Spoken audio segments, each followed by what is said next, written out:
Фијаското со законот за амнестија на Кренара Лога не е ништо друго, туку само параван за лесното носење измени на кривичниот законник, со кои идните функционери нема никогаш да влезат во затвор за крадење на народни пари, а поранешните се ослободија од кривична одговорност во предмети на организиран криминал.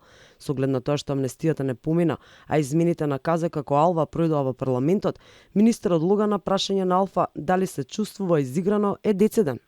Изиграни се граѓаните, не јас. Истовремено, Лога ја туркаше амнестијата, а неговата заменичка Мадик измените на КЗ, додека на јавности се продаваше тезата за растеретување на пренатрупаните затвори и директивите на ЕУ за кривичниот систем. Лошите услови и полните затвори, главниот адот на Лога во борбата за амнестија, не помина кај владеачкото мнозинство, а ослободувањето од одговорност на имиња од политичката сцена помина брзо и лесно кај пратениците. Лога вчера тврдеше дека неизгласаната амнестија е одмазда на власта, бидејќи неговата партија Алијанса за албанците не ги поддржале измените на КЗ.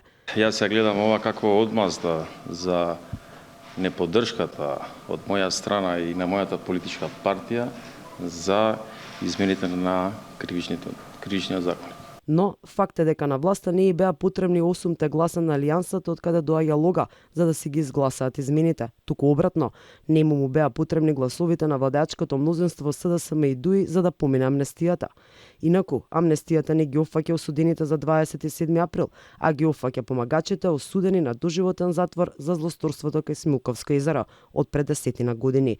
Овој факт е доволен показател дека законот за амнестија, па и оној за измените на КЗ се кроеле зад затворени партиски врати.